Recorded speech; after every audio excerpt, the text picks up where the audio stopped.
आदरणीय दर्शकबिन नमस्कार। उठौ समृद्धिका लागि कार्यक्रममा यहाँहरूलाई हार्दिक स्वागत छ।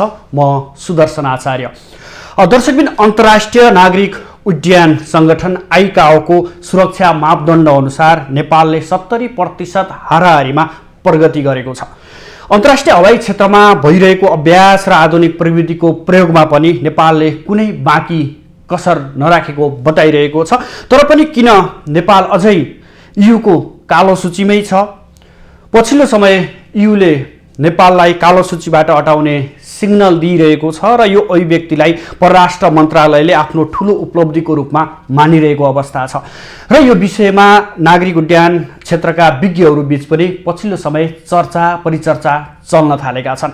आज हामी यही विषयमा नेपाल हवाई क्षेत्रमा के प्रगति भइरहेको छ र उडान कति सुरक्षित छ, नेपालको हवाई उडान कति सुरक्षित छ र खास गरेर आइकाओले तोकेको मापदण्ड अनुरूप नै नेपालले काम गरिरहेको अवस्थामा इयुको पोलिटिक्स के हो?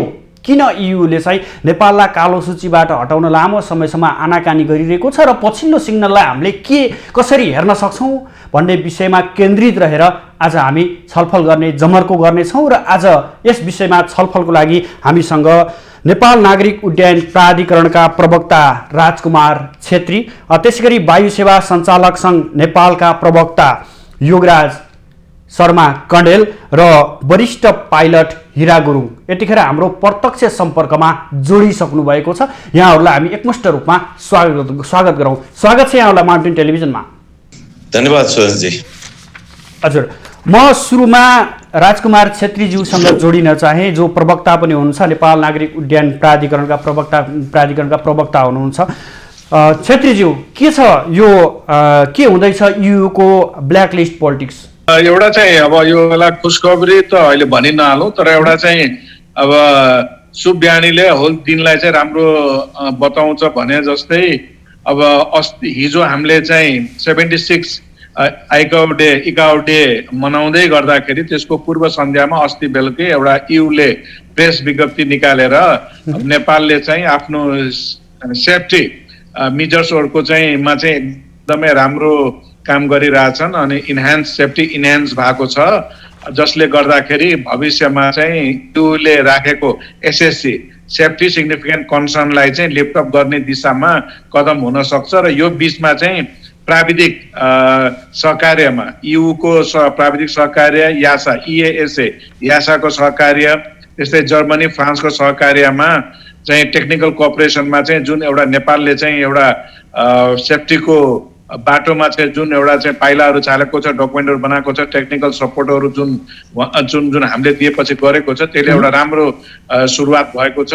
आगामी दिनमा चाहिँ यो राम्रो अझ हुनेछ भनेर उहाँले एउटा प्रेस विज्ञप्ति मार्फत त्यसलाई जाहेर गर्नुभयो। मैले एउटा कुरा जोड्न चाहे, बीचमा चाहिँ हामीले चाहिँ अब यो सेफ्टीको विगत 7 वर्षदेखि जुन इयुले र इकाओले ब्ल्याकलिस्ट भनौँ न, नेपाली बुझ्ने भाषामा ब्ल्याकलिस्ट गरिराख्नु भएको थियो, त्यसमा पछि 2-3 वर्ष पहिला उसले हाम्रो इकाओले चाहिँ ब्ल्याकलिस्टबाट हामीलाई हटाउनु भयो भने इयुले यद्यपि हटाएको छैन।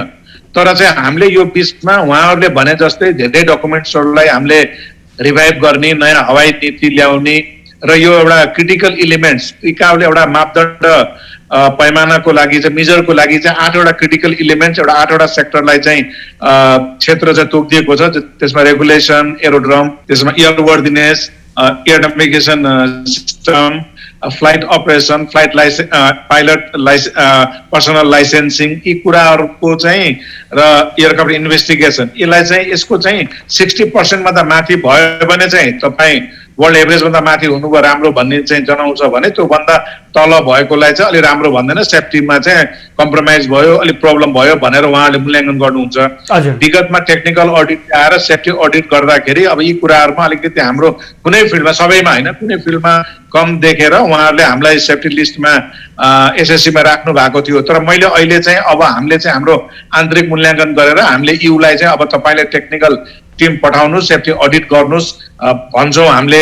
मलाई लाग्छ उहाँहरूले अब आएर टेक्निकल अडिट गरिसकेपछि, सेफ्टी अडिट गरिसकेपछि हामी वर्ल्ड एभरेज भन्दा माथि नै छौँ भएकोले हाम्रो एसएससी चाहिँ हटाउनुहुन्छ भन्ने हामीले आशा लिएका छौँ।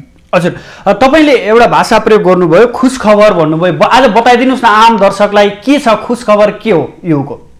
होइन, त्यही त मैले भने नि, अब विगत चाहिँ 7 वर्षदेखि युले जुन यो हाम्रो ब्ल्याकलिस्ट भनौँ, नेपाली बुझ्ने भाषामा ब्ल्याकलिस्ट, त्यसलाई अब हाम्रो भाषामा चाहिँ हामी एसएससी सेफ्टी सिग्निफिकेन्ट कन्सर्न भन्छौँ।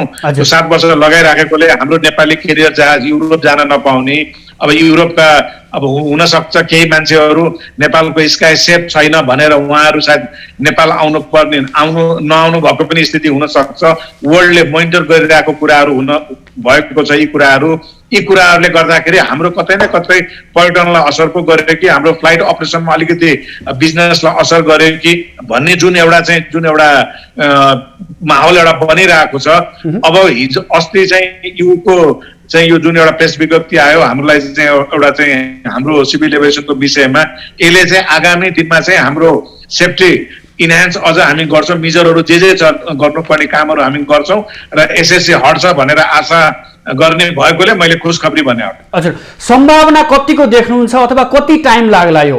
अब एउटा कुरा के छ भने यो अब चाहिँ हामीले टाइमली रिपोर्ट गर्ने, टाइमली हामीले उहाँहरूलाई चाहिँ पठाउने हाम्रो डकुमेन्ट, र अहिले यो कोभिडले गर्दाखेरि अब फिजिकली हामी उपस्थित हुन नसके पनि भर्चुअल मिटिङहरूमा हामीले हाम्रो कुराहरू कन्भे गर्ने, यी कुराहरू हामीले गरिरहेका छौँ होइन। म पुनः दोहोऱ्याएँ, हामीले नयाँ हवाई नीति ल्याउँदैछौँ, त्यो कुराको पनि जानकारी उहाँहरूलाई छ र निकट भविष्यमा सङ्गठनात्मक संरचनालाई चाहिँ अब सिभिल एभिएसन सेपरेसन गरेर रेगुलेटरी पार्ट र सर्भिस प्रोभाइडर दुईटा हामी बनाउँदैछौँ। जुन चाहिँ उहाँहरूको पनि एउटा चाहना थियो, तपाईँहरू एउटैमा बसेर रेगुलेटरी पनि गर्ने, सर्भिस प्रोभाइडर पनि गर्ने भएन, यसलाई चाहिँ तपाईँले सेपरेट गर्नुहोस्, त्यो भयो भने सेफ्टीमा राम्रो हुन्छ, नयाँ नीति नियमहरूलाई चाहिँ तपाईँले कार्यान्वयन गर्न सक्नुहुन्छ भनेर एउटा चाहिँ ब्ल्याकलिस्टको यो पनि एउटा चाहिँ अब यही नै सब कुरा त होइन, तर यो पनि एउटा कारण मध्येको एउटा कारण हो भने अब हामीले चाहिँ हिजो माननीय पर्यटन मन्त्रीज्यूले पनि बोलिसक्नु भएको छ। यो सम्मानीय संसदको राज्य व्यवस्था समितिले त्यसलाई पास गरिसकेका छ। अब यो संसद चालु हुने बित्तिकै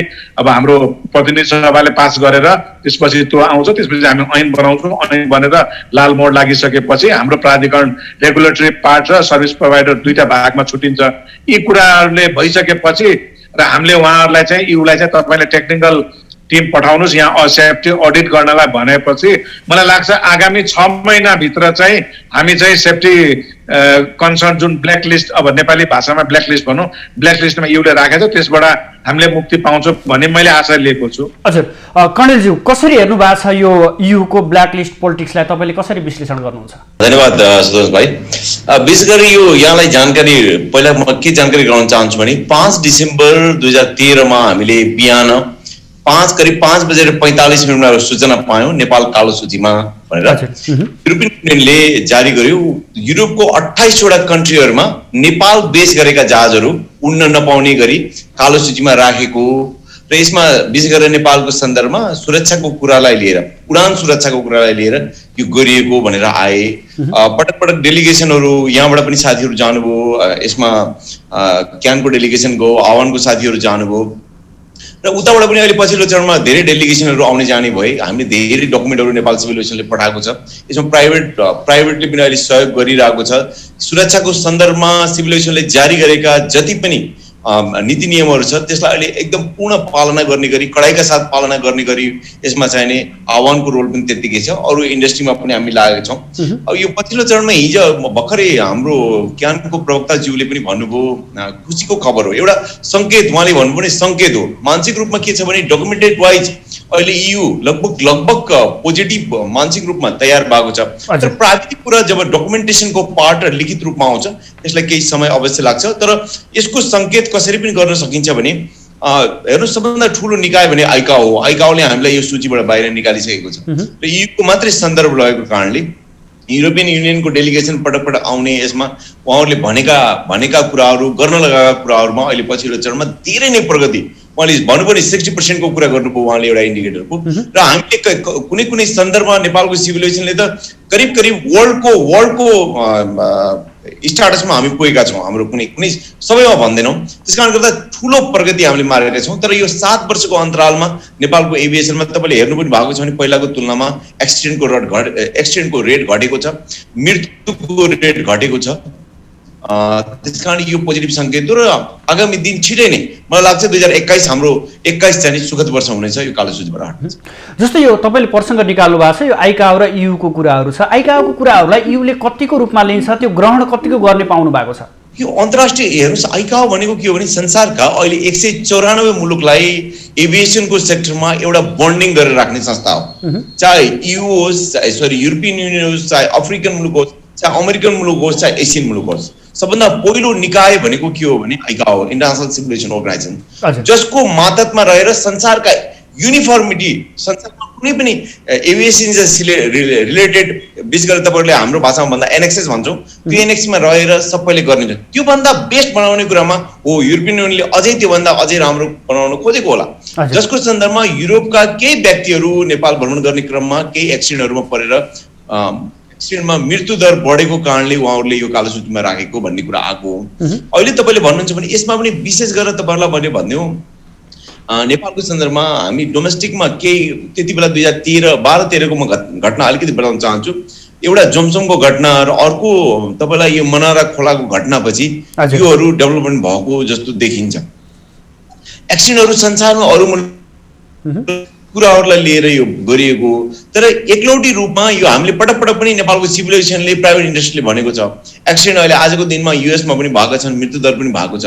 तर केही कुरा અહીં क्यानको प्रवक्ताजीले भन्नुभयो, एउटा कुरा त के हो भने यो रेगुलेटरी र सर्भिस प्रोभाइडरको बीचमा जुन इस्यु हो यो उहाँहरूको मेजर इस्यु हो भनेर उहाँले पटक पटक उडाउनु भएको छ। र यो चिज के हो भने आजको भोलि क्यानले चाहेर नहुने यो चाहिँ नि एकदम लामो प्रक्रिया, किनभने सरकारले नै डिसिजन गरेर प्रतिनिधि सभाबाट लगभग उहाँहरूले गरेर पठाएको लगभग मलाई लाग्छ 1 वर्ष हुन लागिसक्यो। यो लामो प्रक्रिया अहिले अधिवेशन पनि नभएको अवस्था भएको कारणले यो चाहिँ नि लम्बिएको।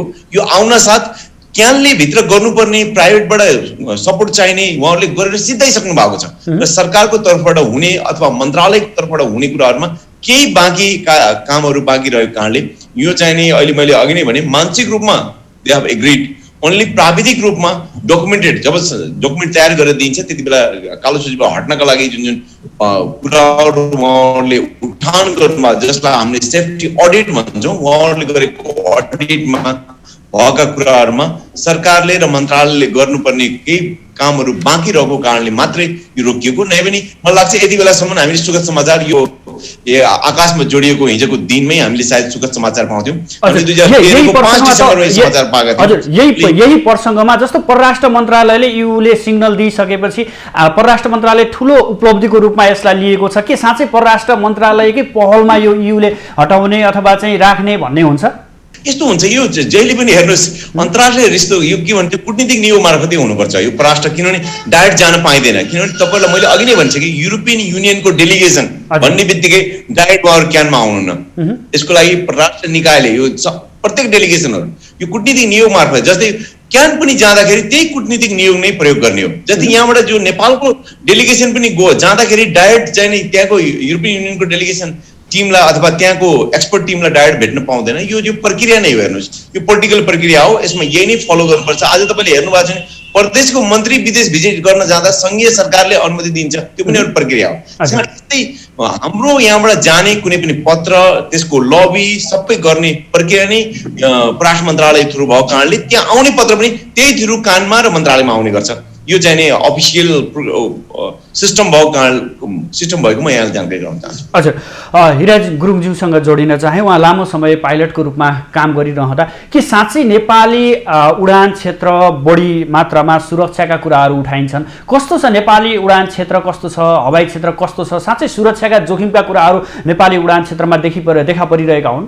डोमेस्टिकमा पनि थुप्रै वर्ष करिब 18-19 वर्ष उडिसकेको मान्छे र त्यसपछि अन्तर्राष्ट्रिय स्तरमा पनि धेरै समयसम्म उडे। यो हिसाबले हेर्दाखेरि मेरो पनि एउटा जुग नै गएको छ यो नेपालको एभिएसन क्षेत्रमा। र अब जहाँसम्म तपाईँले कतिको सुरक्षित छ भन्यो भने टाइम अनुसारको कुरा हो। जहाँ नेपालको सिभिल एभिएसनको सुरुवातमा को हिसाबले हेर्ने हो कि अथवा त्यसको मिडिएबल अथवा बिचको हिसाबले हेर्ने हो कि अथवा पछिको अहिलेको लेटेस्ट अहिलेको प्रेजेन्ट सिनेरियोलाई हेर्ने हो। आफ्नो आफ्नो समय अनुसार, समयको त्यो जुन फेज अनुसार त्यो अनुसार नै हामीले यो के अरे यसलाई चाहिँ इभ्यालुएट गर्नुपर्छ भन्ने मलाई लाग्छ। हजुर, यो पछिल्लो समयको सुधारको अवस्था कस्तो छ, कस्तो पाउनु भएको छ? डेफिनेटली यो चाहिँ के छ भने अब हामी जुन बेला मैले अब 1985 मा मैले चाहिँ जोइन गरे हो, त्यो बेलादेखिको अहिलेसम्म हेर्ने हो भनेदेखि त त्यसलाई चाहिँ तपाईँले अब कम्पेरिजन गर्ने ठाउँै छैन धेरै किसिमको हिसाबले, चाहे त्यो सिभिल एभिएसनको तर्फबाट होस्, चाहे एयरलाइन्सले आफ्नै तर्फबाट होस्, हामी चाहे त्यसपछि अब त्यससँग सम्बद्ध अब हामी उडान कर्मचारीहरू भनौँ अथवा त्यसलाई प्राविधिक भनौँ, अब इन्जिनियरिङ सेक्सनहरू भनौँ, अथवा त्यसपछि अनि अब त्यसलाई चाहिँ गभर्न गर्ने अब एज ए होल एयरलाइन्सको एक्जिक्युटिभ बडीहरू हुन्। त्यो सबै आफ्नो ठाउँबाट चाहिँ उनीहरू चाहिँ सतर्क छन् र अब करेक्टेड पनि छन्। जुन किसिमले एउटा चाहिँ हुन त अब यो हामीलाई यो जुन ब्ल्याक लिस्टेड भनेर भनियो अघि राजकुमारजीले भने जस्तै, अनि ब्ल्याक लिस्टेड हुनु राम्रो कुरा त होइन, तर एक किसिमले के छ भने यो ब्ल्याक लिस्टेडले हामीलाई धेरै नयाँ कुराहरू सिकाएको छ। कुनै पनि कुराको एउटा राम्रो र नराम्रो पक्ष र नराम्रो पक्ष दुटै हुन्छ र हामी यो सिभिल एभिएसनको अब नेपाली एभिएसनको हिसाबले हेर्दाखेरि जुन ब्ल्याक लिस्टले युले नगरेको भएदेखि सायद हामी यो जुन अहिलेको अवस्थामा छौँ त्यो आइपुग्नु सक्ने अवस्थामा सायदै हुन्थ्यौँ होला, किनभने हामी अलि लेट ब्याक नै छौँ। हाम्रो आफ्नो सोचहरू हाम्रो नेपालीहरूको सोच नि त्यस्तो छ होइन, त्यस कारणले अब भइहाल्छ नि, भोलि गरौँला पर्सि गरौँला भन्ने सोच थियो, तर युले गर्दाखेरि चाहिँ हामी त्यसलाई चाहिँ अब हामीले एक्सपिडाइट गर्नुपर्ने भयो र उनीहरूले एउटा स्ट्यान्डर्ड मेन्टेन गर्नुपर्ने हो। इन्टरनेसनल स्ट्यान्डर्डमा हाम्रो जुन सिभिल एभिएसनको छ, नेपाली एभिएसन छ, त्यसलाई चाहिँ लानुपर्ने हामीलाई चाहिँ एउटा कम्पल्सन भइदियो। त्यसको कारणले गर्दाखेरि पनि हामीले यो किसिमले अब ठिकै भयो त नभनौँ, तर ठिकै जस्तो पनि देखियो। तर यही कुरा हो कि अब हामीले कयौँ पटक चाहिँ यो हामी युले खोजेका कुराहरू अब आइकाओले हामीलाई चाहिँ रिलिज गर्दाखेरि पनि युले हामीलाई चाहिँ रिलिज गरिरहेको छैन होइन। त्यसमा चाहिँ अलिकता हामी कता बायसनेस जस्तो लाग्छ होइन, त्यो अब त्यो एउटा चाहिँ लाग्छ। र यसमा चाहिँ अझै म एउटा अलिकति विगतका कुराहरू कोट्याउन सान्दर्भिक लाग्छ, किनभने हाम्रो नेपालको एभिएसन भन्दाखेरि एभिएसनको त्यो बेलाको हिसाबले हेर्दाखेरि नेपाल एयरलाइन्स हो, रोयल नेपाल एयरलाइन्स, उसको चाहिँ त्यो बेलामा अब काठमाडौँबाट चाहिँ दुबई भएर फ्रेङ्कफर्ट, अब त्यसपछि पेरिस अथवा त्यसपछि ग्याटविकसम्म हामी जान्थ्यौँ, लन्डनसम्म जान्थ्यौँ भनेदेखि त्यो परम्परा त्यो कनेक्सनलाई चाहिँ टुटाइयो। त्यो टुटाउनमा चाहिँ अब हाम्रो नेपाल एयरलाइन्सको पनि कति जिम्मेवार होला। त्यो भन्दा नि के छ भने त्यो बेलाको सिभिल एभिएसन र एभिएसन सम्बन्धी त्यसका पेट्रोनहरू भनौँ अथवा मिनिस्ट्री अफ टुरिज्म भनौँ, त्यो बेला त सिभिल एभिएसन टुरिज्म र सिभिल एभिएसन हुन्थ्यो, उहाँहरूले त्यसलाई चाहिँ किन अब त्यसलाई चाहिँ कन्टिन्यू गर्ने कुरामा भन्दा उहाँले रोक्ने कुरामा उहाँले जोड दिनुभयो। यदि हाम्रो चाहिँ नेपाल एयरलाइन्स चाहिँ त्यो बेलादेखि कन्टिन्यू अहिलेसम्म आएको भए कन्टिन्यू हुन सकेको भएदेखि यो इम्बार्गो लाग्ने सक्ने कुनै सम्भावना मैले देख्दिनँ, किनभने जुन कुरा हिजो अस्तिको दिनमा जुन बेला हामीले बन्द गर्ने बेला हामीले फ्रेङ्कफर्ट बन्द गऱ्यौँ, त्यो बेलामा सधैँ हामीले चाहिँ युरोपियन स्ट्यान्डर्डहरू सबै मेन्टेन गरेका थियौँ नि हो। उहाँहरू त्यसपछि के भयो भने उहाँहरूको स्ट्यान्डर्ड चाहिँ बढ्दै गयो र हाम्रो स्ट्यान्डर्ड चाहिँ अब जुन हिसाबले बढ्नु पर्ने त्यो हिसाबले बढेन, चाहे हरेक कुरामा सेफ्टीको हिसाबले होला, अपरेसनको कुरामा होला, रेगुलेटरीको विशेषमा होला, सर्भिसको कुरामा होला, त्यो कुराले जुन हिसाबले बढ्नु पर्ने थियो हामी बढेनौँ। किन बढ्नु पाएनौँ भनेदेखि हामी एउटा सानो सीमित घेरामा हामी बन्देजमा पर्यौँ, आफूलाई राख्यौँ। त्यसले गर्दाखेरि हामी त सानो घेरामा जे हामीले देख्यौँ त्यही हिसाबले हामी चल्यौँ र त्यसले गर्दाखेरि हामी त्यही हिसाबले ग्रोन अप अब हुनुपर्ने थियो। के छ भने युरोपियन स्ट्यान्डर्डमा हामी जानु पर्ने थियो। यदि हामी कनेक्सन भइरहेको भए अहिलेसम्म नै भइरहेको भए त त्यही अनुसारको अपग्रेड हुन्थ्यो। अपग्रेड भएपछि बुद्ध हुन्थ्यो होला, यति हुन्थ्यो होला, सबै अब यस मातहतका एयरलाइन्सहरू हुन्थ्यो। एयरलाइन्स भएपछि सिभिल एभिएसन अटोमेटिकली हुन्थ्यो होला। त्यस कारण त्योलाई चाहिँ रोक्नु नै अब हाम्रो हजुर लागि। गुरुङज्यू तपाईँले भन्नुभयो कि युरोपियन स्ट्यान्डर्डमा हामी जान सकेनौँ भनेर कुरा प्रसङ्ग निकाल्दै गर्दा के का अप्ठ्याराहरू अवस्था सिर्जना भए, कहाँनिर रोकियो, यो कहाँनिरबाट यसमा विभिन्न किसिमका प्राविधिक अथवा अन्य कुराहरूमा चाहिँ कहाँबाट यो रोक्ने काम भयो अथवा रोकियो? अनि रोक्ने कुरो त कहीँबाट नि भएन। जुन किसिमको नेचुरल ग्रोथ भन्ने हुन्छ नि त्यो चाहिँ हुन सकेन। जुन समय अनुसारको ग्रोथ हुनु पर्थ्यो त्यो चाहिँ हुन सकेन। हामीले नचाहेर नगरे होइन, तर हुनु पर्यो जुन हिसाबले हामी। अब तपाईँ अब म यसमै खुसी छु भनेदेखि मैले अर्को कुराहरू किन खोज्नु पर्यो भन्ने कुरा हो होइन। त्यस कारण त्यो कुरा अब हामी नेपालको एयरलाइन्स एभिएसनको सेक्टरको मान्छेहरूले चाहे त्यो सिभिल एभिएसन होस्, चाहे चाहिँ मिनिस्ट्री अफ टुरिज्म होस्, चाहे कन्सर्न एयरलाइन्स होस्, हामीले के सोच्यौँ भने हामीले जे गरिरहेको छौँ ठिक गरिरहेको छौँ, हामी जे छ ठिक छौँ भन्ने हामीले लाग्यो। त्यस कारणले त्यही हिसाबले चल्दाखेरि चाहिँ अब त्यस कारणले कसैले रोकेको, कसैले बन्देज लगाएको भन्ने कुरा चाहिँ त्यस्तो छैन। हजुर राजकुमारज्यू, हवाई सुरक्षाको सम्बन्धमा नेपालले अपनाएको प्रावधान कस्तो देख्नु पाउनु भएको छ र कसरी काम गरिरहनु भएको छ? अर्को सँगसँगै विश्वको तुलनामा के कमजोरीहरू छन् जो नेपालले अझै पनि त्यो लेभलमा पुग्नको लागि गर्नुपर्ने आवश्यक देखिन्छ? एउटा कुरा त के छ भने हामीले हाम्रो स्रोत साधन र हाम्रो एउटा नेपालको टोपोग्राफिकल कुरालाई पनि मध्यनजर गर्नुपर्छ। अघि हाम्रो ओबी गुरुङ दाइले भनिसक्नु भएको छ, विगत हेरी सिभिल एभिएसनले as a whole airlines with airlines हामीले धेरै ठुलो पड्को मारेका छौँ। अब हवाई नीतिको कुरामा धेरै हवाई नीतिहरू चेन्ज भएर समय सापेक्षहरू चेन्ज हुँदै गएका छन् र मैले पुनः दोहोऱ्याएँ, अब एउटा नयाँ हवाई नीति पनि आउँदैछ। पहिलो कुरा। तपाईँले यो प्रसङ्ग यहीँनिर तपाईँले यो हवाई नीतिको प्रसङ्ग उठाइरहनु भएको छ, के आउँदैछ स्पष्ट पारिदिनुहोस् न।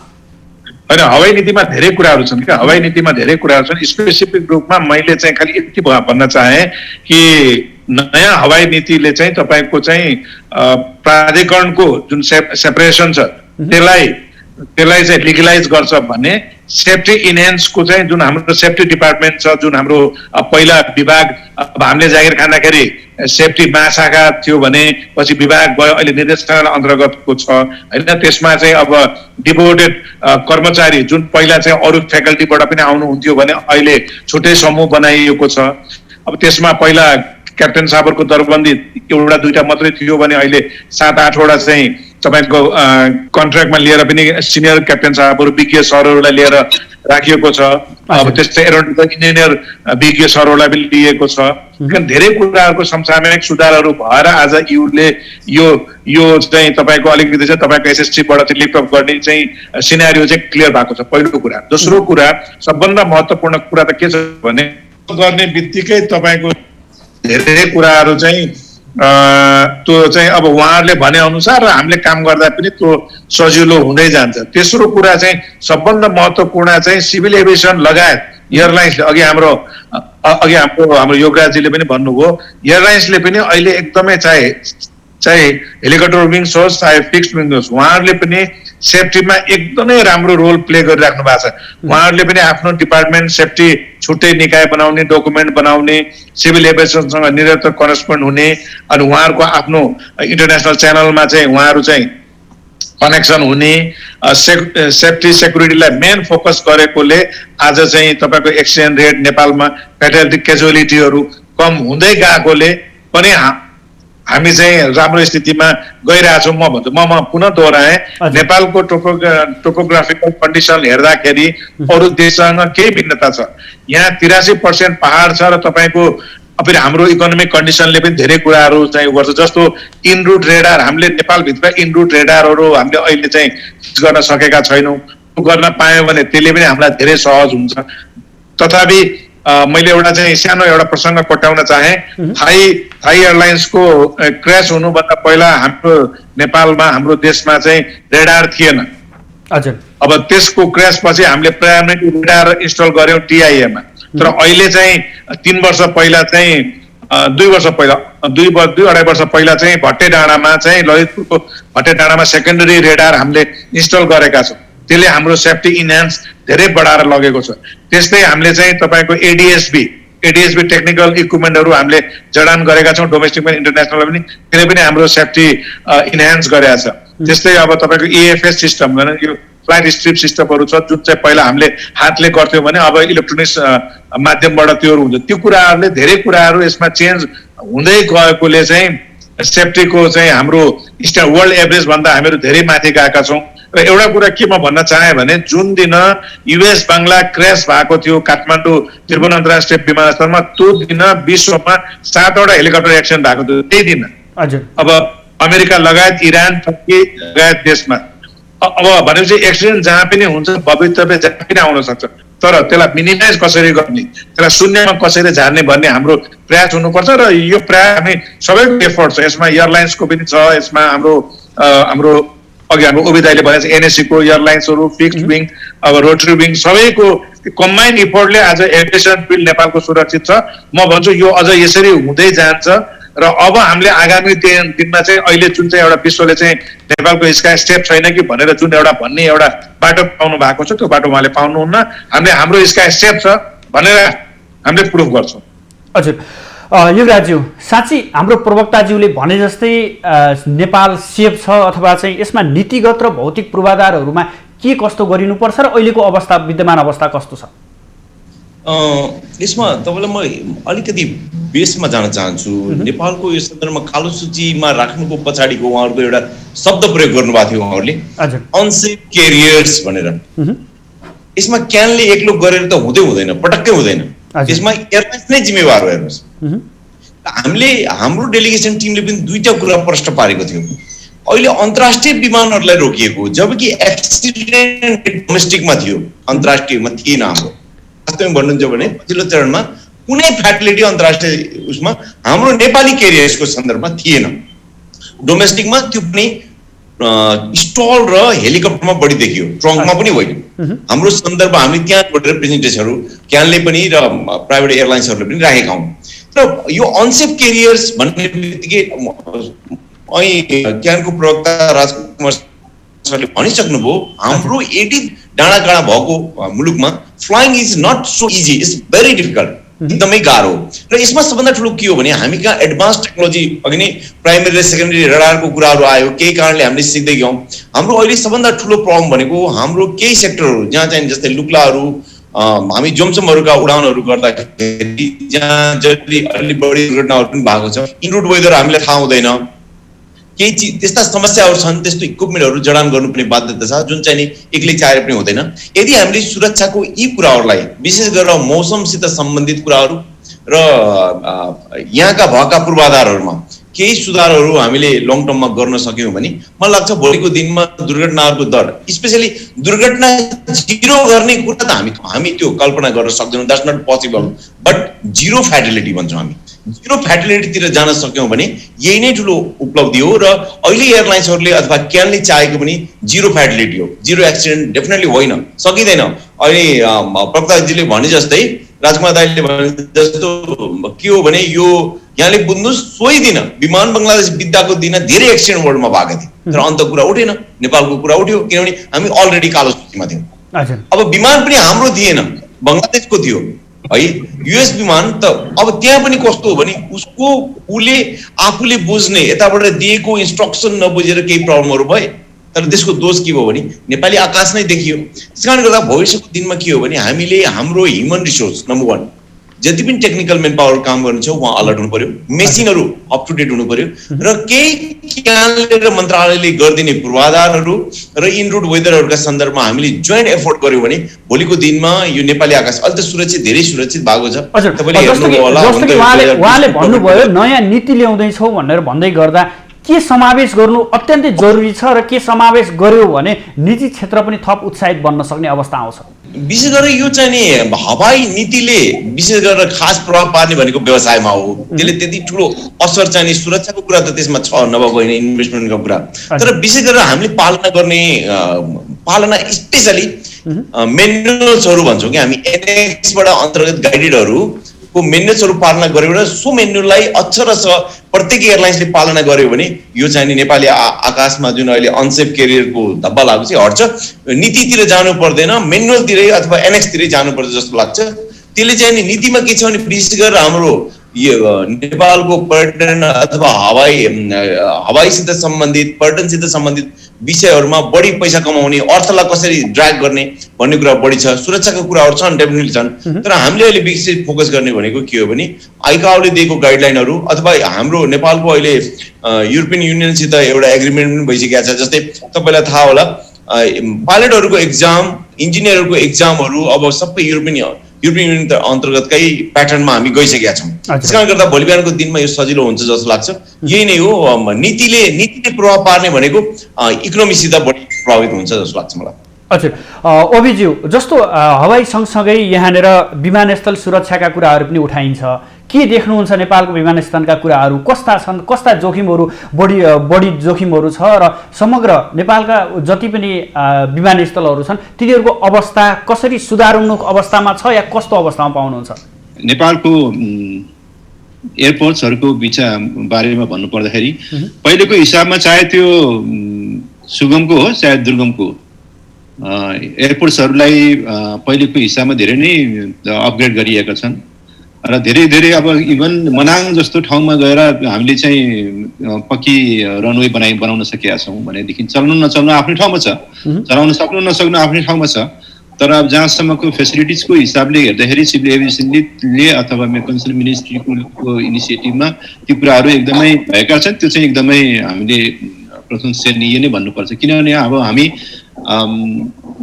हामीले कुन खालको एयरपोर्टमा हामीले उडेका थियौँ र अहिले भाइहरूले कस्तो एयरपोर्टमा उड्दैछन्, डोमेस्टिकको कुरा गर्दैछु मैले भनेदेखि त्यो हिसाबमा चाहिँ एकदमै राम्रो छ पहिलेको हिसाबमा। जहाँसम्म नेभिगेसनको हिसाबले पनि अब अहिलेको जम्मै जहाजहरूमा जिपिएस सिस्टमहरूको इन्स्टलेसन छ, त्यस कारणले कम्युनिकेसन नेभिगेसनमा पनि त्यति गाह्रो छैन।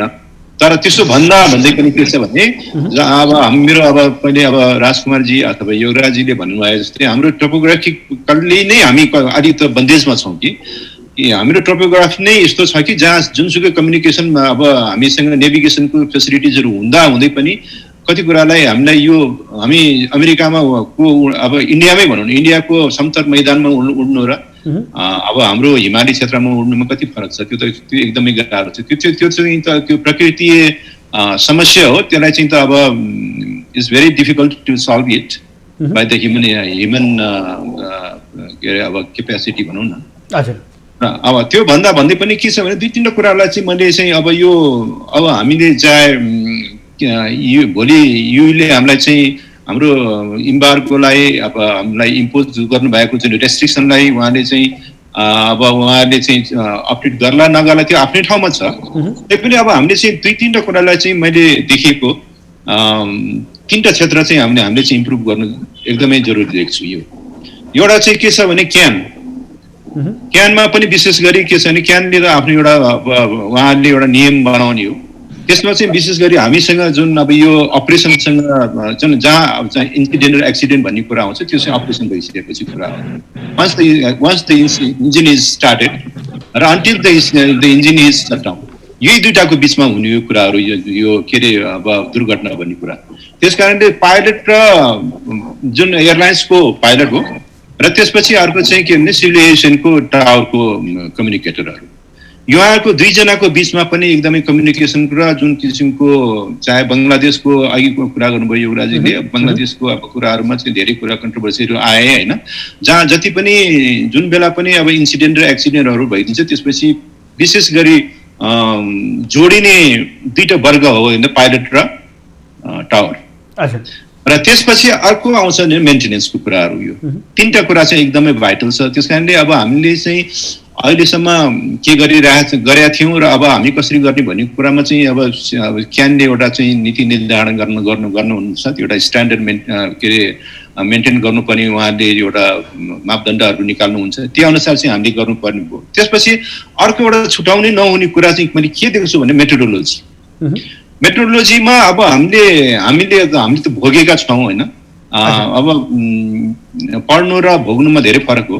त्यस कारण भोग्दाखेरि पनि के छ भने अब कति कुरा मेट्रोलोजीका साथीभाइहरूबाट चाहिँ सक्दो अब उहाँहरूले आफ्नो हिसाबले सक्दो सहयोग त गर्नु भएकै छ र गर्नु नै हुन्छ होला। तैपनि कति ठाउँमा चाहिँ कति छ भने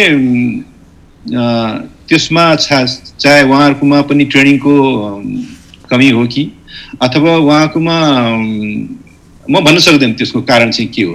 कति ठाउँमा चाहिँ जहाँ चाहिँ अब हामीलाई चाहिँ यो वेदरको समस्याहरू हुन्छ नि, विशेष गरी जहाँ सुगम एयरपोर्ट खासै समस्या नहोला, जहाँ दुर्गम एयरपोर्टको कुरा गर्दैछु मैले, त्यहाँ चाहिँ के भने कम्पिटेन्ट म्यान पावर भइदिएन भनेदेखि यो के अरे मेट्रोलोजीको के अरे उहाँले जुन किसिमको दिने मेसेज हो अथवा रिपोर्ट हो, मेट्रोलोजिकल रिपोर्ट हो, त्यो पनि अब त्यही अनुसारको भइदिएन भनेदेखि त्यसले पनि ठुलो समस्या ल्याइदिन्छ। जहाँसम्म हामी अहिलेसम्म धेरै जति पनि इन्सिडेन्टहरू, एक्सिडेन्टहरू, मेजर फ्याटल एक्सिडेन्टहरू देखेका छौँ, अब त्यो चाहिँ यो धेरै समयमा चाहिँ धेरै जस्तो अवस्थामा चाहिँ यो के भने वेदरको कारणले भइदियो। हजुर गुरुङज्यू, बेला बेलामा प्रसङ्गहरू पनि आउने गर्छ, यो वायु सेवा सञ्चालकहरूले पाइलटलाई जहाज उडानमा व्यापारिक हिसाबले पनि दबाब दिने भन्ने कुराहरू पनि आउँछ। तपाईँ लामो समयसम्म यस क्षेत्रसँग सम्बन्धित भएको नाताले के पाउनुभयो, तपाईँको जीवन भोगाइमा के रह्यो यो प्रसङ्गमा? अफकोर्स एउटा नेपाल एयरलाइन्स अलि सरकारी संस्था हो, त्यसमा कम होला, तर त्यसमा पनि त्यो पनि त्यसबाट चाहिँ विमुख हुन्छ भन्ने कुरा छैन। र जहाँसम्म प्राइभेट एयरलाइन्सहरू हुन्छ त्यो पनि अब उहाँहरू पनि एउटा व्यापारिक अर्गनाइजेसन हो, मान्छेले व्यापार गर्ने र अब प्रफिट हुन्छ भन्ने हिसाबले त गर्ने हो कुनै पनि यो क्षेत्रमा। यो पनि एउटा कमर्सियल अर्गनाइजेसन हो, चाहे नेपाल एयरलाइन्स हो चाहे चाहिँ अरू प्राइभेट एन्टिटीजहरू होस्। तर जहाँसम्म के छ भने तपाईँको त्यो चाहिँ त बुझ्नुपर्ने कुरा के छ भने एयरलाइन्सले पनि पाइलटलाई कहिले पनि त्यो जोर जबरजस्ती गर्ने कुरा गर्नु हुँदैन, कहीँ गरिन्छ भने। तर समग्रमा मैले देख्छु, समग्रमा मैले बुझेको मेरो यतिका वर्षको अनुभवले के भन्छ भने तपाईँ फल्ना ठाउँमा फल्ना डेस्टिनेसनमा जाने कि नजाने भन्ने कुरा नितान्त तपाईँको आफ्नो कुरा हो, पाइलट कमान्डको डिसिजन हो त्यो। तपाईँ unless and until you feel safe for the operation of the particular sector, you are not compelled to fly your aircraft. त्यस कारणले